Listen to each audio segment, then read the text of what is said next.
යෞවනයන්ට වැඩි අවධානයක් දෙන්න. යෞවනයන්ගේ මනසෙහි ඔබ අද වපුරන බීජ ඔවුන් සමගම වැඩෙන අතර දිනක ඔවුන් ලෝකය වෙනස් කරනු ඇත. ජැක්මා.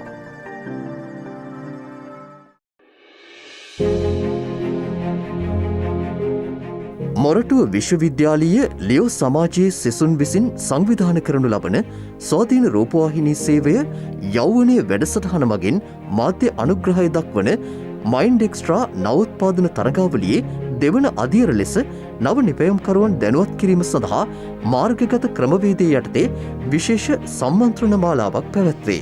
ඒ යටතේ පළමු සම්මන්ත්‍රණය ලෙස නවෝත්පාදන යෝජනා ලබා ගැනීමට අපේක්ෂිත අලිමිනිස් ගැටුම,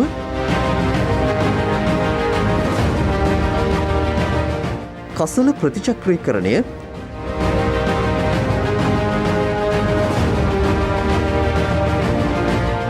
පිරිසිදු පානීය ජලය යන ක්ෂේත්‍රයන්හි දැනට හඳුනාගෙන ඇති ගැටලු සහ නවෝත්පාදන අවස්ථා ගැන දැනුවත් කිරීමේ වැඩසටහනක් මහාචාර්ය මෙත්තිකා විතානගේ, ආචාර්ය සුමිත් පිලපිටිය සහ ආචාර්ය රන්දිකා ජයසිංහ යන විද්වතුන්ගේ සහභාගීත්වයෙන් සිදුවිය. දෙවන හා තෙවන සම්මන්ත්‍රණයන්හිදී තරුණ ව්‍යවසායකයන්ගේ අත්දැකීම් හුවමාරු කර ගැනීම සහ පේටන්ට් බලපත්‍රයක් ලබා ගැනීම, එය ව්‍යාපාරික අවස්ථා සඳහා භාවිත කිරීම ආදී කරුණු කෙරෙහි අවධානය යොමු කරන ලදී. එය මිගාර අමිතෝදන, උත්පලී තිලකරත්න, රංග පීරිස්, චතුර මදුමල්, නිසංසලා අබේරුවන්, කෝසල ජයසුන්දර යන සම්පත්ධාරීන්ගේ දායකත්වයෙන් සිදුවිය. මයින්ඩ් එක්ස්ට්‍රා තරගාවලිය සඳහා නවෝත්පාදන අදහස් බාර ගැනීම මේ මස 15 වනදායින් අවසන් වේ.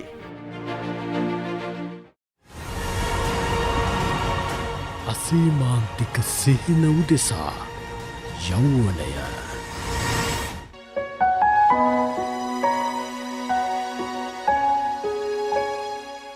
මම ඔබේ හුස්ම තුල රැඳි ප්‍රාණයයි.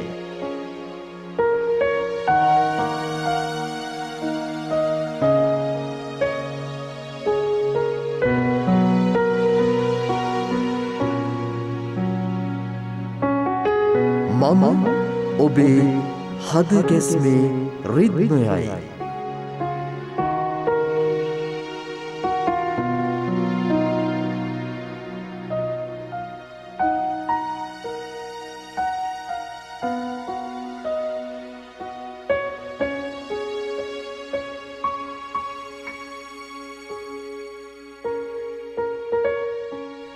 මම ඔබේ ජීවිතයේ ආශ්චර්යයි.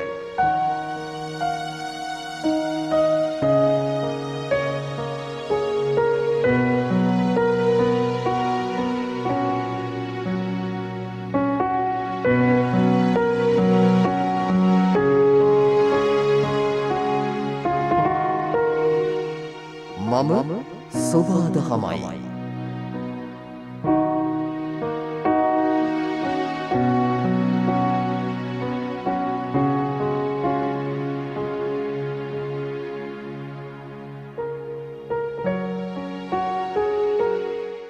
මේ හිරුවිමන යට මිහිතලය මත ජීවත් වෙන අපි සොබාදහමට කොයිතරම් ආදරය කරමින්, එහෙම නැත්නම් සොබාදහමට කොයිතරම් අවනත වෙමින් අපේ ජීවිත පවත්වාගෙන යන්න ඕනද, එහි වැදගත්කම කොයිතරම්ද කියන කාරණාව පහුගිය කාල වකවානුව තරම් අපට කියා දීපු කාලයක් තවත් නැහැ.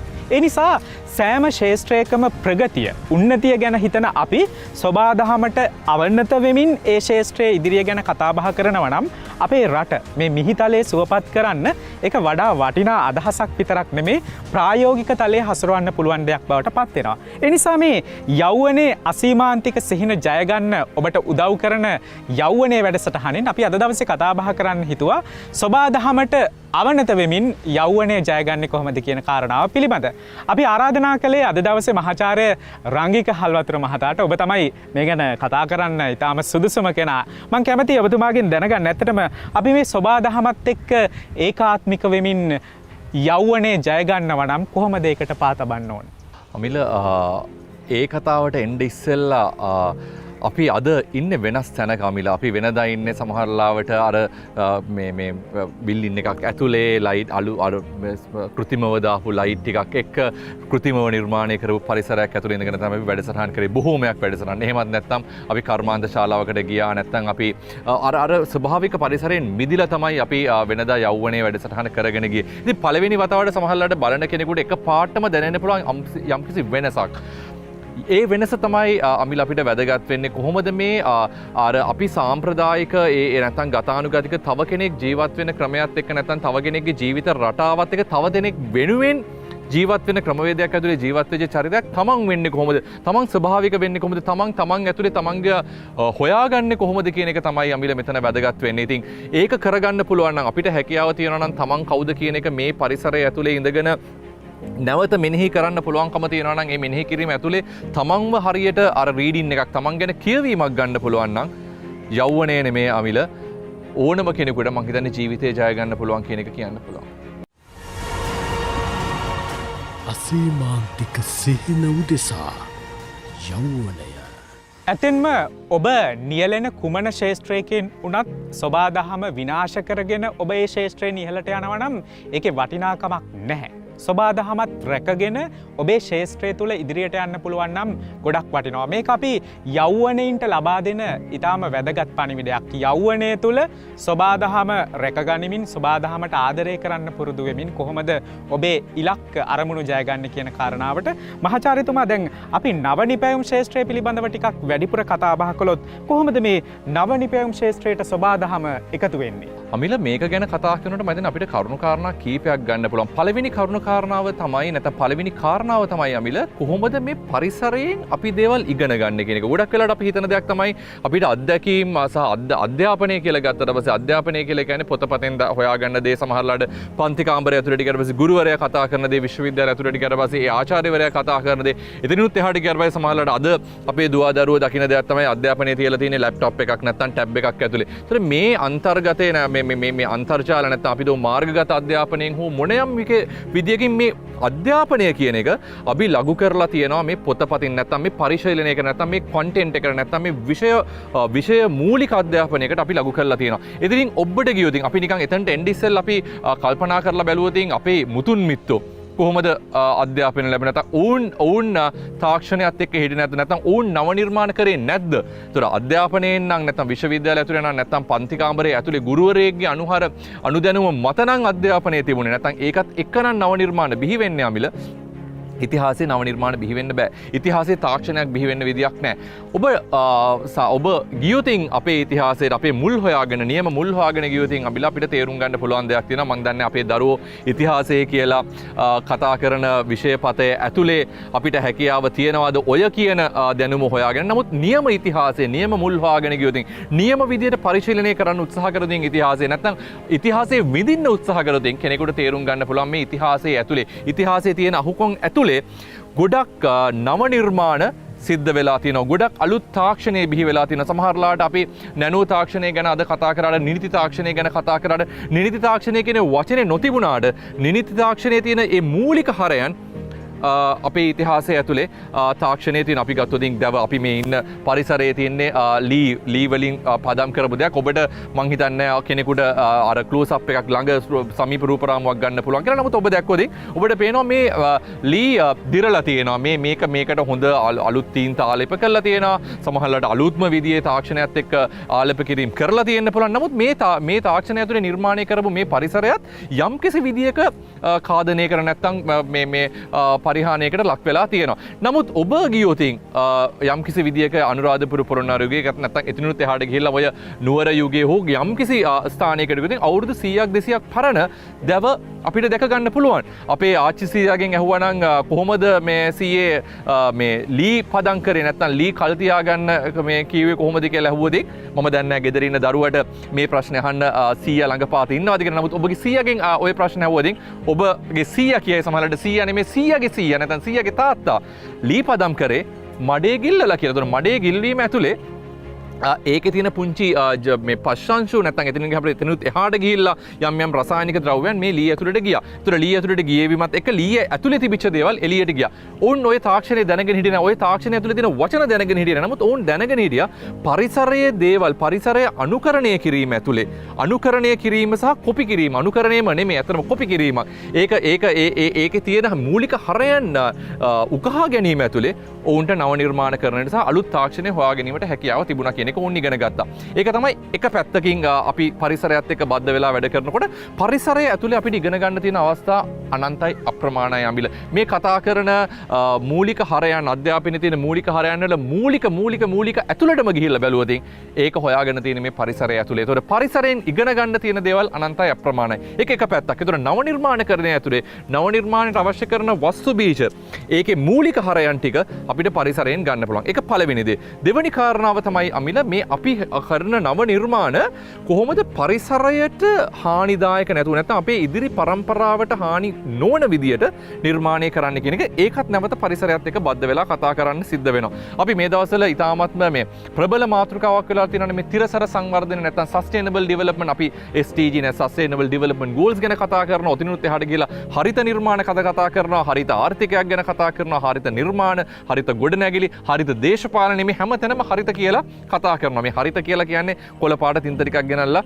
කොළ ආලේපකරණයක් කියන එක නෙමෙයි. ඊට වඩා එහා ගිය බරපතල මේ සංකල්පයක්. ඒකේ මූලික හරයන් අපි ඉතාමත්ම පැහැදිලිව තේරුම් ගන්න සිද්ධ වෙනවා. අර මම ඉස්සෙල්ලා කිව්වා මේ කොළ පාට තින්ත ටිකක් ගෑව පළියට මේක හරිත නැත්නම් නියම අර හරිත බවට පරිවර්තනය වෙන්න. ඒ වගේම තව කෙනෙකුට හිතන්න පුළුවන් මේ අමිල මේ සස්ටේනබිලිටි නැත්නම් මේ තිරසර සංවර්ධනය කියලා කියන්නේ අපි ආයේ ගල් යුගයට යන්න ඕනේ. මේ වගේ කොළ කෑලි ටිකක් කොතාගෙන මේ වගේ පරිසරයක ගිහිලා ජීවත් වෙන්න ඕනේ. ඒකත් නෙමෙයි තිරසර සංවර්ධනය කියන්නේ. තිරසර සංවර්ධනය නැත්නම් තිරසර නිර්මාණ ඇතුලේ අපි කියන්න උත්සාහ කරන නැත්නම් ඒක ඩිෆිනිෂන් එකේ අර්ථකථනයට ගියොතින් අමිල ඒකේ අර්ථකථනය ඇතුලේ කියවෙන්නේ ඔබගේ ජීවිතයේ සතුට භුක්ති විඳින්න. ඒකේ ඇතුලේ කියන්නේ නෑ ඔබ නැවත ඔබගේ ජීවිතයේ තියෙන සියලුම සැප සම්පත් අයින් කළා ඔබ ජීවත් වෙන ක්‍රමවේදය අයින් කළා නැවත ගල් යුගයට ගිහිලා කොලාතු වැඳගෙන ඉන්න කියන එක නෙමෙයි. නමුත් ඒක ඇතුලේ තව මූලික හරයක් එළියට එනවා අමිල. ඒක තමයි මේ ඔබගේ සතුට භුක්ති විඳින ගමන් ඊළඟ පරම්පරාවකට තමන්ගේ සතුට ඕන්ට ඕන විදියට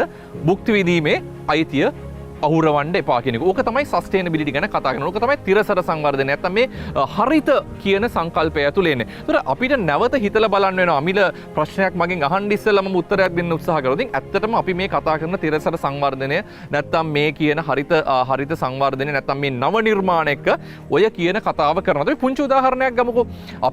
අපි අනාගත පරම්පරාව වෙනුවෙන් ගොඩක් තීරණ ගන්නවා. අපි හරි ආසයි තව කෙනෙක් වෙනුවෙන් තීරණ ගන්න. ඕකත් එක්තරා විදියක වැරදි මතවාදයක් අපේ සංස්කෘතිය ඇතුලේ තියෙන. අපි ජීවත් අනුන්ට ඕන විදිහට අපි අඳින්නේ තව කෙනෙකුට ඕන විදිහට අපි කතා කරන්නේ තව කෙනෙකුට ඕන විදිහට. ඒතර තමන් කවුද කියන එක තමන්ගේ ඇතුලෙන් එළියට එන්න තියෙන අවස්ථාව අහුරලා දෙන එක පැත්තක්. ඒ වගේම තමයි අපි හරි කැමති අමිල අනුන් වෙනුවෙන් තීරණ ගන්න. අපි තීරණ ගන්නවා අපේ දෙමව්පියෝ වෙනුවෙන්. අපි තීරණ ගන්නවා අපේ දරුවෝ වෙනුවෙන්. සමහරවිට ඔතිනුත් එළියට ගිහිල්ලා සමහරවිට ඔය මේ පොලිසි මේකින් නැත්නම් මේ ප්‍රතිපත්ති සම්පාදකයෝ සහ ඔය අලුත් දේවල් ගැන කතා කරන පිරිස් අනාගත පරම්පරාව වෙනුවෙන් තීරණ ගන්නවා කියලා කතා කරනවා. අපි දැකලා තියෙනවා මහා මාර්ග ඉදි වෙනවා, ගොඩනැගිලි ඉදි වෙනවා. ඇත්තටම අපි මේ කරන ඔය කියන හරිත සංවර්ධනය ඇතුලේ නැත්නම් මේ තිරසර සංවර්ධනය ඇතුලේ ඔය අපි කරන්නේ හරි දේද කියන එක නැවත හිතා බලන්න සිද්ධ වෙනවා. අපිට නෙමෙයි අපි ඒක වරද්දගෙන තියෙනවා. නමුත් ඊළඟ පරම්පරාවට හිතන්න අපි අවකාශය හදලා තියෙනවාද කියන එකත් හිතන්න සිද්ධ වෙනවා. දැන් අමිලයි මමයි අද අපි කැමති වුණා මේ වගේ ස්වභාවික පරිසරයකට ඇවිල්ලා ජීවත් වෙන්න. ඒතර අපිට කියන්න පුළුවන්ද ඊළඟ පරම්පරාව අපි මෙහෙම ඉන්නකොට අපි අපේ ජීවිතේ අපිට ඕන කරන තැනකට ඇවිල්ලා අපි මේ වගේ වැඩසටහනක් කරනකොට අපිට කියන්න පුළුවන්ද ඊළඟ පරම්පරාව ඔය කියන විදිහට මහල් ගොඩනැගිල්ලක ජීවත් වෙයි කියලා. අපිට කියන්න පුළුවන් නෑ ඔවුන් ගිහලා නැවත කැලේ ජීවත් වෙයි කියලා. ඒක අපිට අයිති තීරණයක් නෙමෙයි. අපිට පුළුවන් කමක් නෑ තව පරම්පරාවක් වෙනුවෙන් තීරණ ගන්න. ඒතර ඔවුන් යම් කිසි විදියකින් ඔවුන් උත්සාහ කරොත් මේ කොළඹ තියෙන කොන්ක්‍රීට් වනාන්තරයෙන් මිදිලා ගිහිල්ලා ස්වභාවික පරිසරයේ ජීවත් වෙන්න, ස්වභාවික පරිසරයත් එක්ක අලුත් නිර්මාණයක් කරගෙන අලුත් විදියට හිතලා අලුත් ජීවිතයක් ආරම්භ කරන්න ඔවුන් හිතුවදින් ඔවුන්ට අවශ්‍ය කරන පරිසරය අපි නිර්මාණය කරලා තියෙනවාද? අවුරුදු 200කට 300කට 400කට 500කට සරිලන කොන්ක්‍රීට් වනාන්තර නිර්මාණය කරන අපි හිතලා තියනවාද අනාගත පරම්පරාව ගැන? ඒතර අපි ඔය කියන තිරසර සංවර්ධනය ඇතුලේ ඇත්තටම තිරසර ආර්ථිකයක් සිරසර සංවර්ධනයක් ඇතුළේ තිරසර නව නිර්මාණත් එක්ක අපි ඇත්තටම ඔය කියන තිරසර වචනයට අවශ්‍ය කරන නියම හරය දීලා තියෙනවද කියන එක අපි අපිම ප්‍රශ්න කරගන්න වෙනවා අමිල. අසීමාන්තික සිහින උදෙසා යෞවනය හෙට දවස ජයගන්න අද දවසේ පෙරමන් තරණ යෞවනයින්ට මේ වචනයක් පාසා තිබෙන ඇත්තදේ තමන්ගේ ජීවිතයට සමීප කරගත්තොත් ඔබට පුළුවන් නැත්තටම ඔබේ අනාගතය සාර්ථක කරගන්න සහ මේ ලෝකයට මේ සොබාදහමට ආදරය කරමින් ඔබේ අනාගතය හැඩගස්වා ගන්න. මහාචාර්යතුමා දැන් ඔබතුමා සඳහන් කරපු කරුණුකාරණත් එක්ක දැන් මේ අපි ඉන්න පරිසරය මේ හෙවන දෙන ගස්වැල් ඇහෙන සතා සිව්පාවුන්ගේ හඬ මේ හැමදේම මේ ශේෂ්ත්‍රවලට ආයෝජනය කරන්න පුළුවන්. අපි නවනිපැයුම් ශේෂ්ත්‍රය පිළිබඳව කතා බහ කළොත් හැම කෙනෙකුටම මේ දේවල් තමන්ගේ නව නිර්මාණාත්මක ශේෂ්ත්‍රයට යොදාගන්න පුළුවන්ද? එහෙම බැරි කෙනෙක් කොහොමද මේකට යොමු වෙන්න ඕනේ? අමිල අර බැරි කෙනෙක් ඉන්නවද කියලා හැවම ඇත්තටම මට කියන්න තියෙන්නේ එහෙම බැරි කෙනෙක් ඉන්න විදියක් නැහැ. අපි බැරි කෙනෙකුට වඩා එහා ගිහිල්ලා ඇත්තටම අපිට වැදගත්කම තියෙන්නේ මේ පුළුවන් ද බැරිද කියන දෙයට වඩා ඇත්තටම අපි මේ පරිසරයෙන් දෙයක් ඉගෙන ගන්න අපි විවෘත මනසකින් ජීවත් වෙනවද කියන එකයි වැදගත් වෙන්නේ අමිල. පරිස්සල අමිල කිව්වනේ මේ කතා කරන වචනයක් පාසා ඒකේ තියෙන ඇත්ත අපි එළියට ගන්න උත්සාහ කරමු කියලා. හැබැයි මම ඒක පොඩ්ඩක් වෙනස් කරන්න කැමතියි අමිල.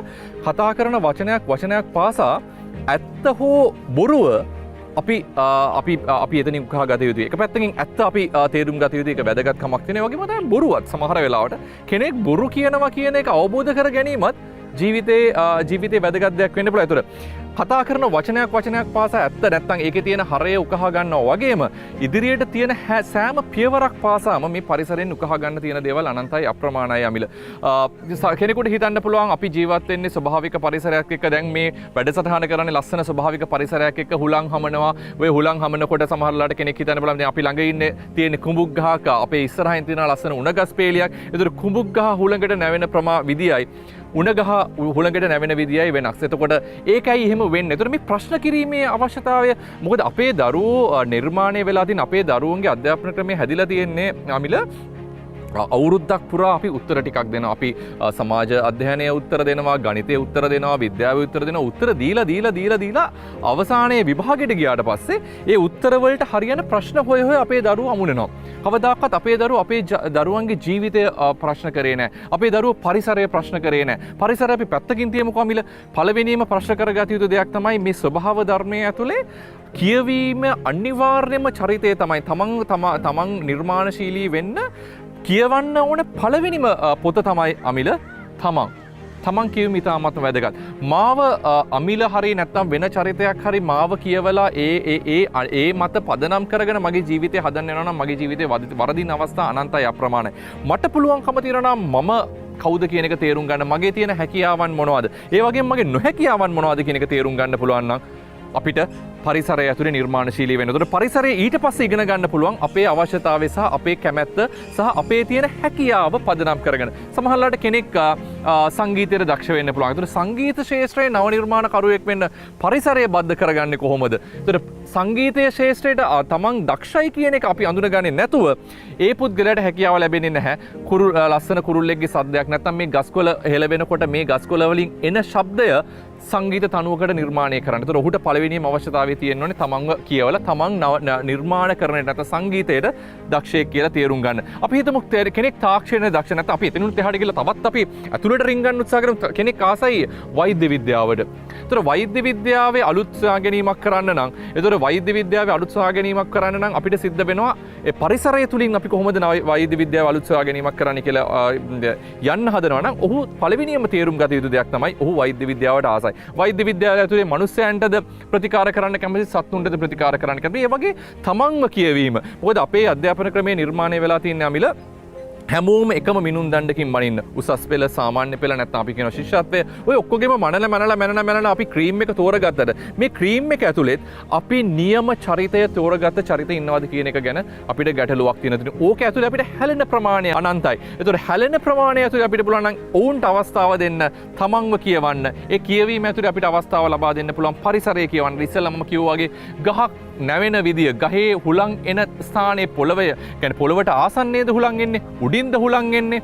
එතනුත් එහාට ගියොත් අපි දැන් අපි මේ අපිට පරිසරයේ ඉන්න පුංචි කුරුල්ලෝ අද හොඳට හුලං හමනවා. ඒතර මේ කුරුල්ලෙකුට හුලං වදිනකොට කුරුල්ලා මේ ඉස්සරහටද නැවෙන්නේ පිටිපස්සද නැවෙන්නේ. ඒක ඇතුලේ අපිට බල තුලිතය ගැන අපිට ඉගෙන ගන්න පුළුවන්. අර පන්ති කාමරේ අපි විෂය දැනුමත් එක්ක අපි ඉගෙන ගන්න බල තුලිතයට වඩා එහා ගිහිල්ලා ස්වභාවිකවම කෙනෙක් කොහොමද බල තුලිතේ තියාගන්නේ කියන එක හිතා ගන්න පුළුවන්. අපි මෙහෙම පඩියක් උඩ වාඩි වෙලා ඉන්නකොට අපි පිටිපස්සට නැවුනොත් අපි වැටෙනවා කියන එක අමිල මං හිතන්නේ නැහැ අපිට අමුතුවෙන් කියලා දෙන්න ඕනේ කියලා. ඒක ඇතුලේ අපි දන්නවා ගුරුත්ව කේන්ද්‍රය අපි වැදිලා තියෙන තැනින් එහාට ඕන දැන් අපිට වැටෙන්න පුළුවන්. ඔන්න ඔය වගේ පුංචි කරුණු කාරණා වලින් තමයි අමිල මහා ලොකු නිර්මාණ බිහි වෙන්නේ. අර වතුර මේ බිඳුවෙන් බිඳුව ඇවිල්ලා මහා ගංගා නිර්මාණය වෙනවා වගේ අපිට මේ පරිසරයෙන් උකහාගත හැකි මේ පුංචි දේවල් ටික එළියට ගන්න පුළුවන් නම් ඒ පුංචි දේවල් සංකලනය කරන්න පුළුවන් නම් එතනොත් එහාට ගිහලා මේ පුංචි විවිධ ශේෂ්ඨවල පුංචි දේවල් එකතු කරගත්ත පිරිස් ටික එකතු කරගන්න පුළුවන් නම් අපිට විශාල පරිමාණයේ නව නිර්මාණ කිරීමේ හැකියාව තියෙනවා.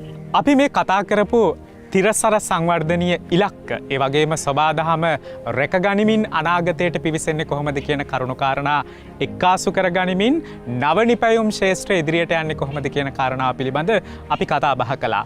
මේ මිහිතලය සුවපත් කරමින් අනාගත ලෝකය අනාගත අභියෝග ජය ගන්න ආකාරය පිළිබඳ අපි යෞවනයේ වැඩසටහනින් ඉදිරියටත් කතා කරන්න බලාපොරොත්තු වෙනවා.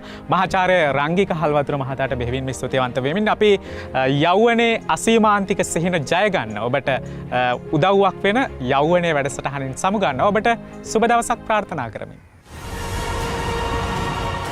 අසීමාන්තික සිහින උදෙසා යෞවනය